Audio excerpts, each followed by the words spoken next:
Soca Vitre, le spécialiste de la menuiserie en aluminium, des volets roulants, des vitres et des rideaux métalliques. Aza makany akafitsony, tongava malaky eo amin'ny magasin Baolay.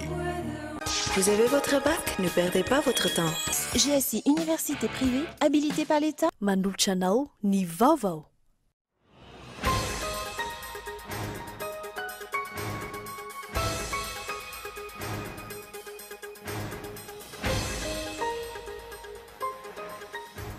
Tsy hiova amin'ny endriny amin'izao fotoana izao ny rafitry ny commune Antananarivo renivohitra fampitombona ny famatsiana arabola isaky ny boribory-tany kosa no asa mihafa azy amin'ny endriny ankehitriny noho ny minisitry Ratsitany. Miaiky ny prime ministre fa tsy manam-bola ny fanjakana amin'izao fotoana izao ary miantehitra amin'ny famatsiam-bola avy any ivelany. Ampiasa hery ny mpitandro filaminana raha ilaina analany ireo mponina manodidina ny 2,000 eny ambolokandrina misy ireo vato be mananontany ny anjera. Tsy batao lara-pamena ny famonjen'ireo mandika ny toromarika omena hoy ireo mpamonjy vonina 720 ny maty tao anatin'ny fiakaran-drano ary trano mahery ny 30 isan'andro no mirodana vokatry ny fiotsahan'ny tany eto an-drenivohitra raha nitatitra vonjy-maika. Manamafy ATT fa tsisy intsony ny fandiniana ilay lalàna tsy ahafahan'ireo fiara be mpitatitra mivezivezy eto an-drenivohitra alohany amin'ny 7 alina ary tsy emotra ny fampiarana izany. Manambana ny tokana noho izany ireo fiara vaventy eto an-drenivohitra misy 50 mahery. Difotry ny rano tanteraka ny ankabeazan'ny fokontany Antanetikely ao amin'ny commune Ambohijoko 10 km miala avy eo Ambatofotsykara vokatry ny fahavakisan'ny Sisony. Tototry ny fasika avokoa 700 ny tanimbary sy ny tanimboly. Ataon'ny fitondram-panjakana ao Ambaninjavatry ny toeran'iny raha ny nambaran'i Jean-Louis Robinson. Any Syrie tsy totosan'ny fampitsarana ny ady any Alepa toerana fitobian'ny tafikira indray no notafian'ireo mpikomby. Olona 730 no maty tamin'izany. Any Donetsk fisaona pirenena androany ho an'ireo mpiasa 230 maty tamin'ilay fipoahana tranga tao amin'ny fitrandrana arena kibon'ny tany sy tany Donbass. Ny andin'ny zavatra.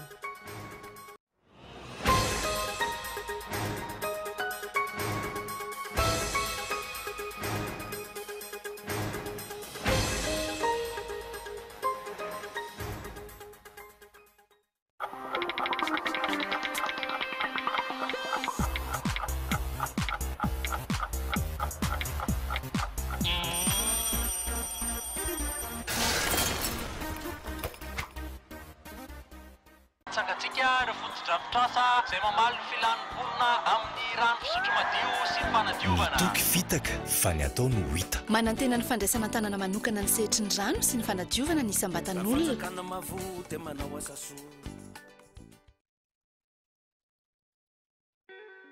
Soca Vitre en Outapenac, menuiserie en aluminium,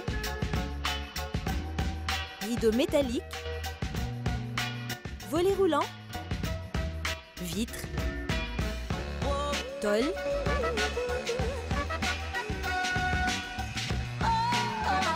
Soca Vitre en Outapenac 020 22 682 28 033 11 256 63.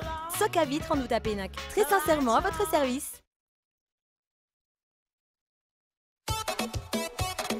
Tadiavinao, hitanao avokoa. Premier choix, première qualité, TV LED, marque originale, subwoofer, synthétiseur, lecteur, sonorisation. Hitanao any magasin Baolay. Baolay ny tsara trano. Vous avez votre bac? Ne perdez pas votre temps. GSI Université privée, habilitée par l'État, vous propose 4 filières clés. Génie du BTP, informatique de gestion, multimédia et communication, marketing communication, finance et comptabilité. Examen officiel sous contrôle du ministère. Diplôme, Bac plus 2 à Bac plus 5. Offre spéciale, GSI TOS. Inscription ouverte Au GSI TOS 033 84 160 56. Au GSI Antananarivo 034 60 543 90. GSI Analakane 033 12 606 92. Bon ben je vais partir là. Hein. Ok. C'est bon là? Ouais. Pas de bisous? Non, ça va. Rejoignez Annick Beauté, spécialiste en coloration, coiffure d'événements, tissage, coiffure pour hommes, pack mariage.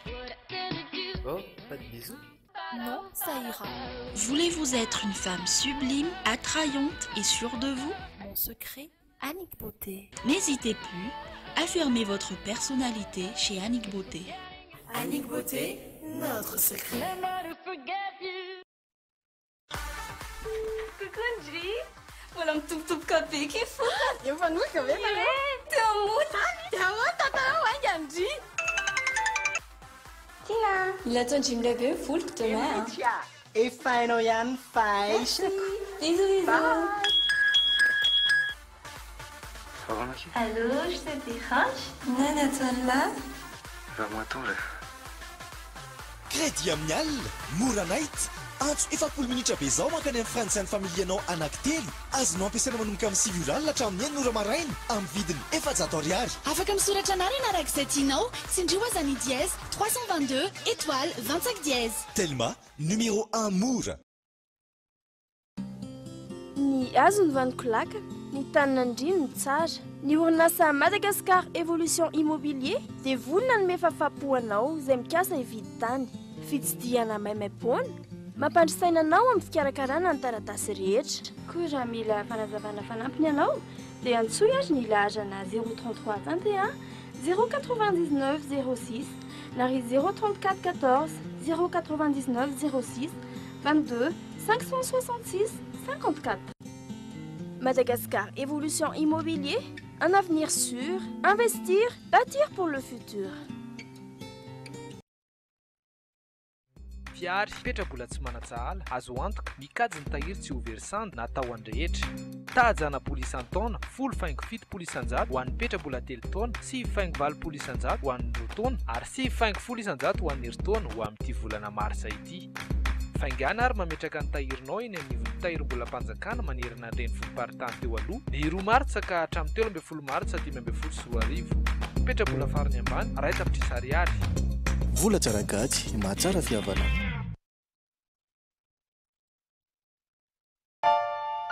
L'EFMED, c'est toute une gamme de produits d'ameublement d'une standing super classe, bien pour tous. Pour ma nouvelle maison, ce canapé est vraiment idéal pour me relaxer le week-end. Waouh! C'est tout à fait mon goût. Non seulement c'est décoratif, en plus, je vais pouvoir préparer mes petits déjeuners pour toute ma famille.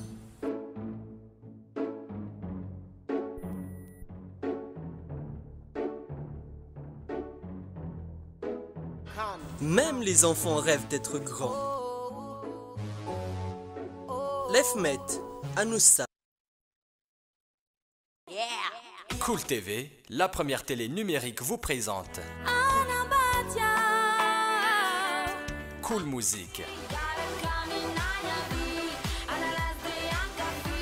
Musica Malagas. Variété Malagas. La première chaîne musicale sur la toute première télé numérique à Madagascar. Des tubes. Des nouveautés. Le hit de la semaine. Disponible en streaming sur musique.cool.mg. Cool Musique by Cool TV. La télé autrement.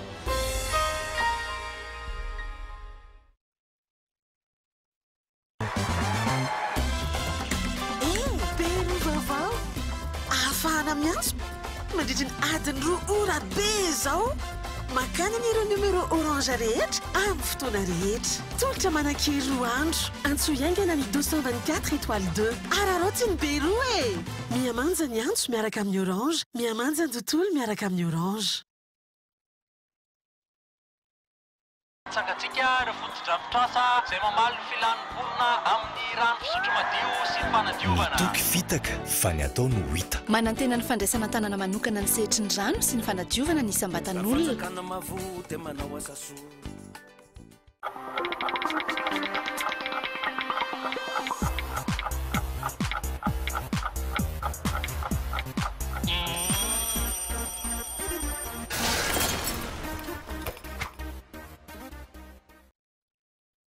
hitsidika ny tokantrano indray tomboka lasy tsomboka avy amin'izao takarivo izao miarabanao ary manasanao anaraka ny fampahalam-baovatra amin'ny fara miaraba manokana ireo mpanaraka ny fampahalam-baovao ny fahitalavitra Koly TV amin'ny alalan'ny fahitalavitra DSTV any amin'ny faritany ny Antsiranana. Vaovao mikasika ny fitsinjaram-pahefan'ny trano isan-tarantsika ny fiarahana amin'ny tian'io ity tsy ova amin'ny endriny amin'izao fotoana izao ny rafitry ny komina Antananarivo renivohitra raha nanambaran'ny minisitry ny ato tany androany. Fampitomboana ny famatsiana raboly isaky ny boribory-tany kosa no ahasamihafa azy amin'ny endriny ankehitriny raha ny fanajavan'ny minisitra hatrany ity volavolan-dalana ity izay mbola tsy vonona hatramin'izao etsy ankilany ihany koa ny aiky ny praiminisitra Jean Ravelonarivo fa misy olana eo amin'ny fifandraisana amin'ny mpamatsy vola ka mampitarazoka izany saingy efa miraviny izany ankehitriny. Fanatetiana. Ny aiky ny praiminisitra fa manana olana rabola ny fanjakana ankehitriny saingy nambarany kosa fa efa nampanantena ny anampy ireo mpamatsy vola. Ary misy izany koa ny FMI sy ny Banque mondiale izay efa hitantsika fa nandeha nizotra tsara ny fifanarahana. Na dia misy aza ny gidragidra tsy mampaninona amin'ny teny izany nataony sasany ny Fonds monétaire international tamin'izay évaluation nataony teto Madagasikara dia nanome appréciation positive.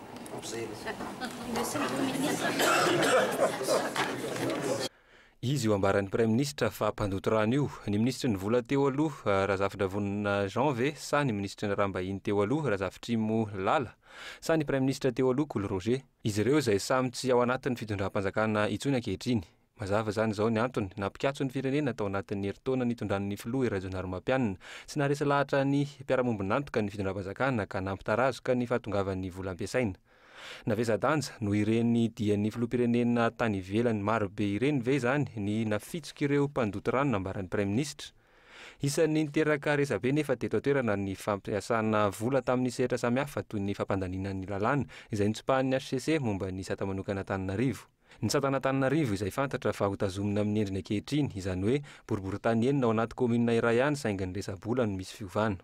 Tsy maninona raha zay mety amintsika tazomina le commune anankiray zay le base de discussion dia eo zany efa ary zay le mampalahelo amintsika dia efa misy mahita volana alohan'ny biby sahady ny amin'ny gazety fa hoe dia mitady fomba indray zany ny fitondram-panjakana amin'ny alalan'ny ministère natany fa hoe afindra any amin'ny arrondissement indray ny fahefana rehetra tsy zay no izy fa ny zavatra hita eo dia atao ny hevitra mba ampandraisana andraikitra misy kokoa ireo arrondissement ireo zay tsy commune tsony satria commune anankiray no apetraka fa anjarany be ny tanàna no manome andraikitra misy kokoa. Hatreto kosa nefa tsy mbola vonona izay volavolan-dalana ny lazaina izany.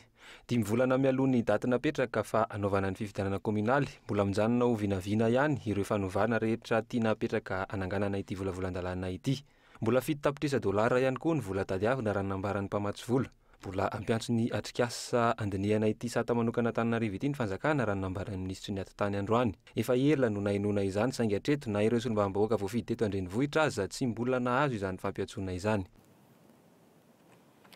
Andrakandrana ve ny fahakanan'ny vola ao amin'ny tahirim-bolam-panjakana tsy nisy tohiny hatreto ny resaka tsindry sy fanaparam-pahefana voalaza fa nataon'ny minisitrim-panjakana Arivo Rakotovao tao amin'ity sampatra ara-panjakana ny ministera ny fitantanam-bola sy ny teti-bola ity rea nefa fa tsy nanaiky ny amoaka ireo vola 700,000 ariary nasaina navoakan'izy ireo ny tahirim-bolam-panjakana itsikilany ihany koa raha tsy ahivina nilaza ny mpanolotsaina ny filoha-pirenena iray fa azo lazaina ho mpangalatra izay nanao izany fanaparam-pahefana izany. Nisitona ny sain'ny mpanara-baovao maro ny resaka tsindry sy fanaparam-pahefana nisy teny amin'ireo sampandra-panjakana nitrotra ny mpiasan'ny fananantany nanohitra ny tsy fahafahan'ny vahoaka malagasy mangataka ny tany-panjakana teo ihany koa ireo sampandra-panjakana hafa. Mifangaro ny fahefam-panjakana sy ny fahefana any anatin'izy ireny ka dia mazava azy fa mifangaro toy izany ihany koa ny fitantanana ny vola, ny fitantanana ny asa, ny fikajiana izany vola rehetrarehetra izany. Nanaraka ihany koa ny tao amin'ny Adema tsy nanaiky ny hanomezana ny fitantanana ny seranam-piaramanidiny vato sy ny an'ny Nosbe ho an'ny vahiny. Ary isan'ny ngeza indrindra ny nataony tao amin'ny tahirim-bolam-panjakana tsy nanaiky ny amoaka ny vola mitentina 700 miliara ariary izay notereny ny minisitrim-panjakana avoaka raha ny fanazavan'izy ireo. Tsy nisy tohiny intsony ny fanenjehana mikasika indraraha iny hatreto. Ny fantatra dia tsy nanaiky hatramin'ny farany ny ao amin'ny tahirim-bolam-panjakana. Na ny avy eo anivon'ny mpanolotsaina ny filoha-pirenena aza ny laza fa azo sokajiana ho mpangalatra izay manao izany fanaparam-pahefana izany. fahafantarako azy aloha tsy misy pression zany ary tsy misy ny fanerena zany raha-panjakany ania io e misy procédure rainy fa tsy hoe zavatra hoe ieny raha ohatra misy manao zany dia mpangalatra zany raha-mpangalatra na nikasa angalatra na hoe nadika lalàna na nikasa ny andika lalàna ireo izay nanao izany nahoana ny tsy misy fanenjehana hatramin'izao nahoana ihany koa no mbola tsy nitoriny avy eo amin'ny tahirim-bolam-panjakana aiza ny tany-tandalàna tratratratrainy filoham-pirenena hatramin'izay azo andramana tahaka izany ve ny famoahana ny volam-panjakana raha nanaiky ny tao amin'ny tahirim-bolam-panjakana inona ny zavanitranga hatreto na ny avy eo amin'ny sampana mpanaramason-dra raha-mpanjakana aza tsy mbola nahenompo eo. Nisy indray ny fanoloana tompona ndraiky mpanjakana araka ny fanambarana ny voaka taoriany ny filan-kevitry ny minisitra androany eo anivon'ny ministeran'ny fizahantany ny fitaterana ary ny toetrandro voatendry ho tale général ny agence portuaire maritime et fluviale na ny APMF ny colonel Zipa Jean Hubert. Fa eo amin'ny pejin'ny toe-karena kosa indray mitohy hatrany ny fitakiana ataon'ny mpiara-miombinantoka ara-toe-karena amin'ny fanjakana malagasy. Tokony hatsatra ny fanjakana ny famatsiana atao amin'ireo orinasa mpandrararatsoloka sy ireo orinasa mpanjakana sasany hanampiana amin'ny fanetsehana ny toe-karem-pirenena araka ny fanamariana nataon'ny banky iraisam-pirenena sy ny FMI nandritry ny tatitra navoakan'izy ireo farany teo mandidina ny 700,000 ariary ohatra ny fanampiana nomen'ny fanjakana malagasy ny orinasa Jirama nandritry ny taona ny krizy hatreto niteraka vesatra ho an'ny fanjakana trany ny famatsiana ataony amin'ny orinasa mpanjakana araka ny fanadidiny ny pahay toe-karena. Lili Rapiata. Tsy tokony ho lara-pahamehana amin'ny fanjakana ny famatsian'ireo orinasa mpandrararatsoloka raha ny voalaza ny avy eo anivony ny banky iraisam-pirenena. Efa midina rehefa tsy ho ela dia anakaiky ny vérité des prix ny vidin-tsoloka eto amin'ny firenena. Mandidina ny 50,000 ariary isan-taona nomen'ny fanjakana nampiany ireo kompania-tsoloka eto an-toerana hitazomana ny vidin-tsoloka tsy hiakatra na hatratra hatramin'ny $10 kosa ny fidinan'ny vidin-tsoloka eto anatin'ny 7 volana faran'izay izay efa misy fiantraikany eto amin'ny tsena anatiny ankehitriny. Pétrole, le carburant est consommé principalement par les riches. Donc subvention sur le prix de ny manakatao amin'ny ankapobeny no tena manjifa ny solika izany hoe ny famatsiana tao amin'ny mpandrarasolika izany dia tsy manampy velively ny sahirana tsara kokoa araka izany raha ampiasaina amin'ny fanampianan'ny olona tena sahirana ny volam-panjakana izay tsy afaka mianatra na mahazo fitsaboana araka ny tokony ho izy.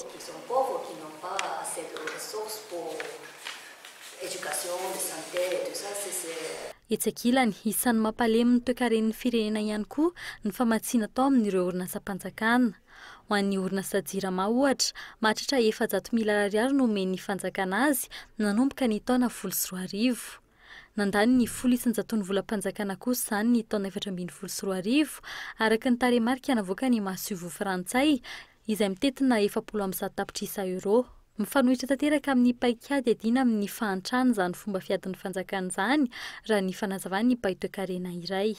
Ny zavatra mampalahelo anefa dia vokatry izay subvention izay voalohany indrindra aloha dia niena ny fidiram-bola mpanjakana. Niena araka ny voalazan'ny gazety androany niena 10 ka hatramin'ny 4,700 ny fidiram-bola ny fanjakana noho ilay fihenan'ny taxe sur les produits pétroliers. Ireny anefa no natao hanamboarana lalana dia rahantsika mahita mifaharatsiany lalana amin'izao fotoana izao ka mazava ho azy zany tokony io fanafoanana ny subvention io tsy vitany hoe fampihenana ny dépense ho an'ny État fa ahafana ihany koa mampitombo ny hetra miditra ao aminy indrindra fa natokana ho an'ny fanamboaran-dalana izay tena ilaitsika tokoa amin'izao fotoana izao. Mahalona ny fidinan'ny vidin-tsoloka teto amin'ny tsena anatiny, tsy tokony isintsony ny fitsapahan'ny fanjakana amin'izany araka ny fanazavan'ny pahy toe-karena trany. Ny fijeren'izay ho fiantraikan'izany any amin'ny fiainam-bahoaka ny tokony ho lara-pahamehana ankehitriny. Vaovaon'ny fitaterana fandavana lalàna mety afara amin'ny fitokonana tsy manaiky ny fanapahan-kevitry ny ministeran'ny fitaterana ny fikambanan'ireo mpitondra fiara vaventy eto Antananarivo mangataka ny hamerenana ny fandiniana ny momba azy ireo. Etsakilan'izay anefa nanamafiny teo anivon'ny ATT fa tsy maintsy manaraka iny lalana iny ireo mpitondra fiara vaventy. Fanadidiny Michel Aranarzon. Manambana ny tokony ireo mpitondra fiara vaventy eto an-drenivohitra izay misy eo amin'ny 50 mahery eo. Taoriany ny fanapahan-kevitra navoaka ny ministeran'ny fitaterana ny amin'ny tsy azomin'izy ireo mivezivezy eto Antananarivo alohan'ny amin'ny 9 alina tsy manaiky ireo mpitatitra ireo. le izy aloha raha dinina amin'ilay arrêté navoaka ministériel ohatrany tsy dia mety aminay camionneur loatra satria tiatra amin'izay amin'ny Madagazy dia azo andehanana amin'ny tsy mifidy taona azy zany moa izy koa route nationale raha teo dia rehefa navoaka ministère le didy dia tena mijaly be na le manao déchargement any amin'ilay tokony anaovana déchargement mandalo amin'ity lalana ity azy fa raha nieritreritra aloha ohatrany tokony hodinihatra reo ihany le anapahana an'io didy io fa raha route nationale loatra zao no hoe tapahana ohatrany tsy dia mety loatra ihany angambany amin'ity ohatra hoe ho any Anosy Zato izao no déchargement dia tsy afaka andehanao déchargement zany raha tsy raha alina nefa amin'ny alina zany tsisy olona andray netanao tsony mihitsy fa tsy maintsy amin'ny tany foana dia amin'ny fomba ahoana moa nanaovana déchargement nefa izay tsy avela andeha etsy ankilana nefa manamafy ny eo anivony ny ATT fa tsy hisy intsony ny fandiniana izany ary tsy hiemotra intsony ny fampiarana ny lalàna ho an'ireo izay mandika izany lalàna efa nisatra amin'izay ity lalàna ity raha ny fanazavana azo saingy nasiana fanavaozana raha tsy ahivina raha toka nanomboka tamin'ny 7 ora alina hatramin'ny 9 ora sasany maraina amin'ny 11 ora maraina hatramin'ny 2 ora atoandro amin'ny 9 ora hariva hatramin'ny 7 ora alina no afaka ny famezivezy teto an-drenivohitra ireo fiara vaventy maherin'ny taonina hatreto nanomboka ny voalohan'ny volana martsa lasa teo nanomboka amin'ny 7 ora alina hatramin'ny 5 ora maraina ihany izy ireo no afaka mifamezivezy eto an-drenivohitra efa nisy foana io zavatra io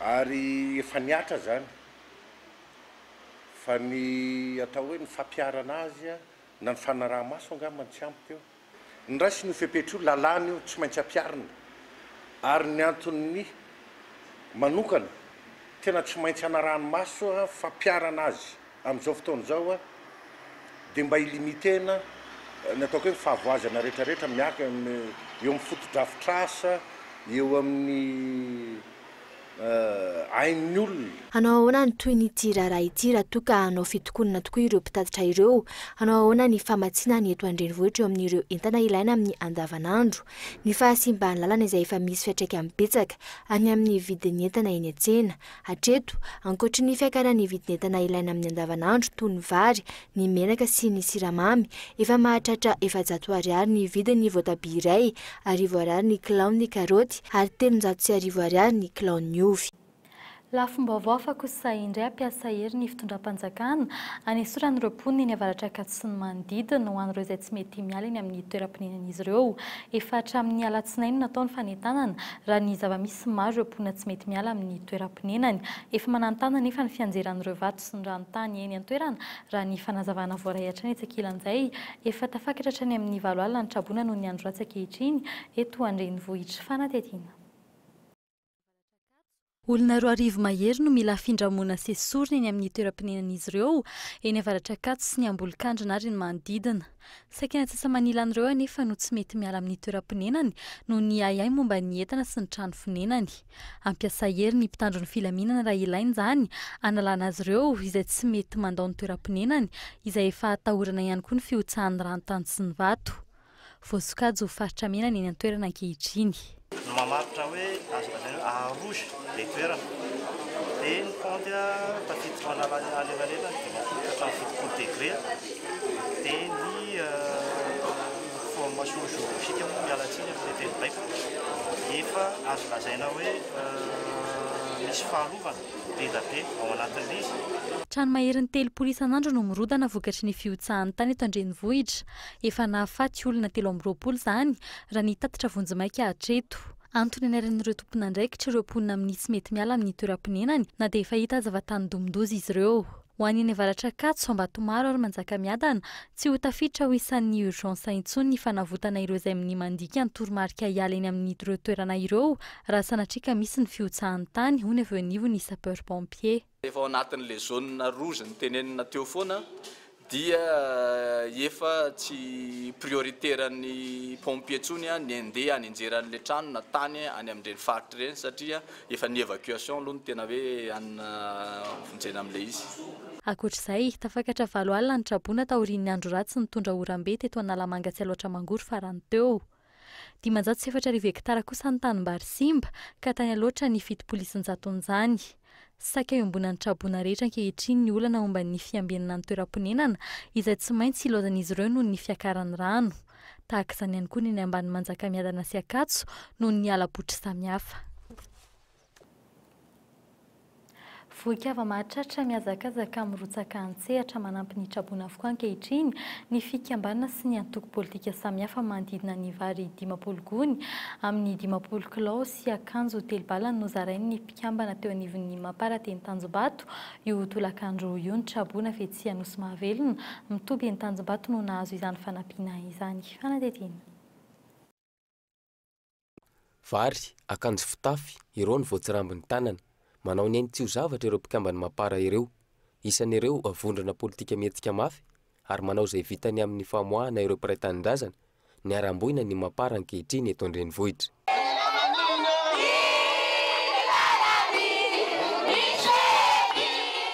Nampanantena ireto mpikambana mapara ireto fa tsy hijanona treto ny ezaka atao, tsy hitaza-potsiny izy ireo fa mahatsiary manana didy-goavana miandry manoloana ny voana miatra amin'ny firenena. Zay tsy miandry izy tsy afaka fa dia ny rahan'ny président Rajoelina ikara hitondra zemba voarambin'ny tanana voatsirambin'ny tanana ary ampahery ireo vahoaka ireo tsy ny fahatongavana eto akory dia lasa manan-karena ireo olona ireo. Etsy ankilany nisoritra teny amin'ny endrika ireo traboina avy eny Nosy Mahavelona ny fanantenana nakasitraka ity asa soa nataony antoko miaraka amin'ny filohan'ny tetezamita teo aloha Andry Rajoelina ity izany izy ireo.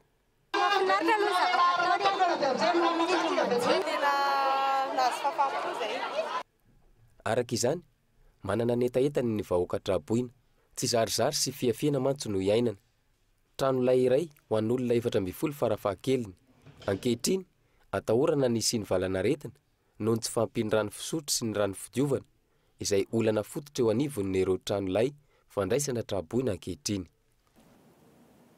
Fanotoy androany teny amin'ny fokotany Sauvy Masoandro ihany koa ny fanomezana sakafo ho an'ireo traboana karakarainy ny fikambanana fity tao anatin'ny 3 andro tafiakatra hatrany amin'ny 704 ny traboana vokatry ny fiakaran'ny rano sy ny firodanan'ny trano teny an-toerana tsy ampitsony ny trano eva asiana azy ireo ho ny tompona ndraikitra ary ahina hianaka ny valanaretina ka eto Andretsilavo. Taorian'ny rivo-doza farany teo no efa nisy traboina tety Sauvy Masoandro.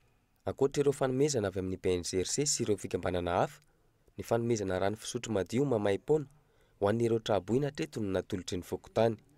Ankehitriny, tsy ampitsony ny trano eva asiana ireo traboina eny an-toerana.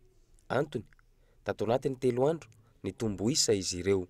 Zava-misy zany tao anatin'ny 3 andro teo dia niakatra be moa le rano dia misy trano rava zany 7 rava tanteraka io trano anakivy io. Dia misy trano mivava 12 isa. Dia trano tongilana 7 isany. Ary ny trano tena anaty rano tanteraka zany zao 770 sy 700. Androany tonga nanatitra hani-masaka ho an'ireo traboina ireo ny fikambanana tariny Mialy Rajoelina. Ho an'ny fikambanana, ezahana hatrany ny amaly ny antso ataon'ny mponina ary manolotra fanomezana miantraika mivantana amin'ireo traboina. Tsisy antony manokana fa dia arak'izay antso hatrany zany no andehananay dia midina mialoha amin'ny toerana tsirairay avy moa zahay. Dia tsisy antso manokana fa dia izay hitanay avy hatrany hoe efa mila maika ny sakafo masaka vary sy laoka zany sy koba aina ho zaraina dia eo amin'ny 900 isa eo zao ny eto no izaraina androany. Omaly tsy ahivina ireo traboina tao amin'ny gymnase couvert Korondrano no nahazo fanampiana ara-tsakafo avy amin'ity fikambanana tary ny vadiny filohan'ny tetezamita Andry Rajoelina ity. Mbola hitoy any amin'ny faritra hafa izay andrenesana fitarainana ny hetsika. Potika avokoa ny 7,100 tany fambolena sy ny lalana any amin'ny komina Ambohijoky distrikana Tsimondrano vokatry ny fiakaran'ny reran'ny Sisony tsy mbola nisy nijery anefa io toerana io hatramin'izao raha nambarany mpitarika ny antoko ARD havana ny Dr Jean-Louis Robinson izay isan'ireo voalohany nitsidika tany an-toerana taorian'ireny loza ara-boajanahary ireny ataon'ny fitondram-panjakana ambanin-javatra iny toerana iny raha nambarany hatrany fanadidina tanterahiny Zora Kotsindrina. Tifitrondrano tanteraka ny eo amin'ny fokotany an-tanety kely eo amin'ny komina Ambohijoky vokatry ny fahavakisan'ny renirano ny Sisony. Tototry ny fasika avokoa ny 7,100 tambary sy ny tanimboly eny an-toerana raha nambaran'ireo mponina. Sarosarotra ny mbola hiverinahitra ndraik'izany raha nambarany ity raim-pianakaviana iray ity. Fambolena ny olona any amin'ny ilana sinalany iny any amin'ny fokotanina mpanataovana iny zany dia ny sasany ray manontolo dia ao. Dia misy efa mitady toerana ifondram-monina izao. hoe andeha hifindra monina fa tsisy hevitra tsony satria tototry ny fasika ny tanimbary velomana io tsisy azo ny velomana tsony fa jerena fotsiny hoe ahoana izy ty aizany tanimba iaina indray tsy misy vokatra intsony mandrak'izay satria tototry ny fasika tsisy voleny tsony andeha hifindra monina zay zay ny tany alia indray adiny tanteraka ny ilana tsy misisoniny raha nambaran'ireo mponina ny antoerana ny fahasarotany lalana amin'ny ankapobeny no mahatonga izany raha nambaran'izy ireo 10 kilometatra miala avy eo ambady fotsikara no misy ity toerana ity saingy ora roa vao tonga ny antoerana mandeha amin'ny fiara tsy mataho-dalana tsy mbola nisy tompona ndraiky mpanjakana tonga tany antoerana anjery ireo traponà anjatony amin'ity faritra ity ny filopitarika ny ARD havana ny dokotera Jean-Louis Robinson no tonga tany antoerana omaly nitondra fanampiana ho an'ireo mponina ny antso ireo malalatanana izy ireo amin'ny fidiren'ireo trabona rehetra. Tena ilaina amintsika samy malagasy dia ny firaisankina. Firaisankina samy malagasy dia vita dodolo ny fitarainana rehetra, raha ampiana kely fotsiny dia vita ka mirahina aloha tsika malagasy. Avela aloha zany resaka politika sy ny fifidianana zany aloha fa dia aloha tsika hamonjy ny vahoaka malagasy hitantsika amin'izao fotoana izao fa tena ory dia ory. Ireo manao antsoava amin'ireo fikambanana na ara-politika na fikambanana tsotra na olo-tsotra zay mahavita azy dia mba ampio ry olona osa eo akaikinareo. Manao fanambarana koa amin'ireo fianakaviana iraisam-pirenena anampy ary tsy aotraotra amin'izany fa raha azo atao manampy avy hatrany dia manampy avy hatrany ohatran'izao ataona izao. Fanampiana teo amin'ny kojakoja ilaina amin'ny fiainana andavanandro toy ny vary, menaka ary savony no nozaraina tamin'ireo mponina ao amin'ity fokontany an-tanety kely ity. Mikasika ny tsy fandriam-pahalemana kosa indray olona 5 hatreto no voasambotra ny zandarmariam-pirenena ao Ilakaka voaroroa tamin'ireo fanafiana amin'ny tampiadiana tany antoerana tato ato. Androany tamin'ny 12 maraina ny an-dalambe ny mpon'ny Ilakaka nitaky ny anaovana fitsaram-bahoaka ireo mpanafika ireo antony matahotra ny mponina sao mbola ho votsitra indray izy 5 rala ireo. Olona iray kosa no mbola tadiavina amin'ny tany ireo fitaovam-piadiana Kalaky sy Poleta ka roy ny mpitandro ny filaminana amin'izao fotoana izao afindra toerana ireo voasambotra ireo raha ny fanazavana voaray azona manao ny fanadidina azy. Fanampanazavana. Taorian'ny fidinana an-dalambe tamin'ny alahady lasa teo dia niasa ny mpitandro filaminana ary nanomboka nahatratra olona moa zany anankefatra taoriana aneny dia omaly alina indray nahatratra olona anankiray. Io aloha zany anio tamin'ny ariva ina ny lamina taty fa raha ny feo mandeha dia hiverina hidina an-dalambe indray ny vahoaka raha ampitso ary dia mitaky ny amoahana an'ireo olona ireo anaovana fitaram-bahoaka. Dia raha ny zavatra azo ho transferena isoronao zany ireo olona ireo dia ho vaina amin'ny toerana hafa satria mbola mandeha ny anketa amintsika amin'ny tena zao. Dia izany koa ny vadiantsika ny amin'ireo maresaka avy any ivelany any Ukraine olona 230 no maty tamin'ilay fipoahana tao amin'ny toerana fitrandrahana rena kibon-tany iray androany. Tsy voalohany no misy ny tahaka izao tao Donbass raha ny nambaran'ireo mpiasa mpitrandraka. Raha ny tombatombana sy ny nambara ny sendikan'ny mpiasa vokatry ny tsy fahampiany fanajana ny lafin'ny fiarovana ny an'ireo mpiasa no niteraka izao fipoahana izao mbola mitohatra amin'izao ny fikarohana ireo razana tsy hitapopoka mandray an-tanan'izany ny mpitandro ny filaminana manohana ny Rosia mpiasa hatramin'ny 300 no niasa tao amin'io fitrandrahana rena kibon-tany io tamin'ny fotoana ny sy ny fipoahana. Maro amin'ireo mpiasa no mbola tsy ampitaonina ka tsy nahalala akory ny zavatra nitranga natokana ho an'ny fisaonam-pirenena ny Ukraine tamin'ity androany ity. Fa any Alepa kosa indray avaratry Syria nanomboka ny fifandonana sekondra vitsy mialohan'ny fanafiana ny Brony mpanome vaovao amin'ny tafika napakapaka Sirianina sampana isan'ny matanjaka indrindra napohan'ireo mpikomy bomba tao ambanin'ilay fotodrafitra sa mialohan'ny fanafian'ny Toby. Efa voamana mialoha ity fanafiana ity ny vondrona Al-Qaïda no voalaza fa tompon'antoka tamin'izany nanao izay faraheri ny tafika nanoerana izany fanafiana izany araky ny tatitra olo-mahery ny 30 no fantatra fa namony ainy vokatr'izay fanafiana izay. Fa iverina eto an-toerana koa sika anatin'ny reto vaovao nisongadina tamin'ity an'io ity reto tsy hiova amin'ny endriny amin'izao fotoana izao ny rafitry ny komina Antananarivo renivohitra fampitomboana ny famatsiana ara-bola isaky ny boriboritany kosa no azo samihafa azy amin'ny endriny ankehitriny hoy ny minisitry ny atitany androany. Fampiasa hery kosa ny mpitandro ny filaminana raha ilainy izany analan'ireo mponina manodidina ny 2 eny ambolikandrina misy ilay vatobe mananontana ny anjera hoy ny avy eo anivon'ny BNGRC ny lafin'ny fitaterana manamafy ny ATT fa tsy hisy intsony ny fandinihan'ilay lalàna tsy ahafahan'ireo fiarabe mpitatitra mifamezivezy eto an-drenivohitra alohany amin'ny 9 alina ary tsy hemitra ny fampiarana izany.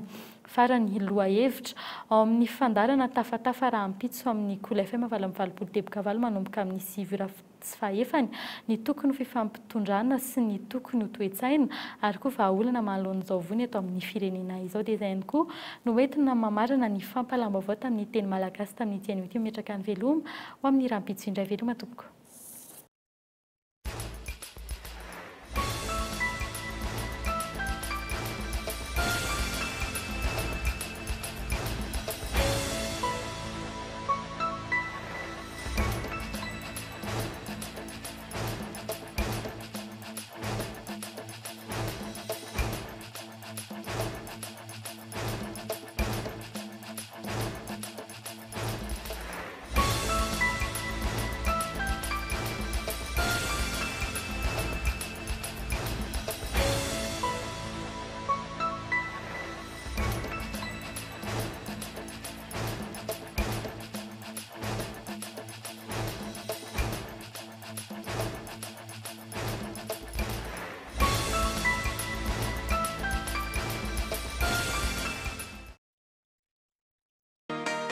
Soka Vitre, le spécialiste de la menuiserie en aluminium, des volets roulants, des vitres et des rideaux métalliques. Aza makany Kafitsony, tongava malaky amin'ny magasin Baolay. Vous avez votre bac? Ne perdez pas votre temps. GSI Université privée, habilitée par l'État. Nanolotra anao teo, ny vaovao.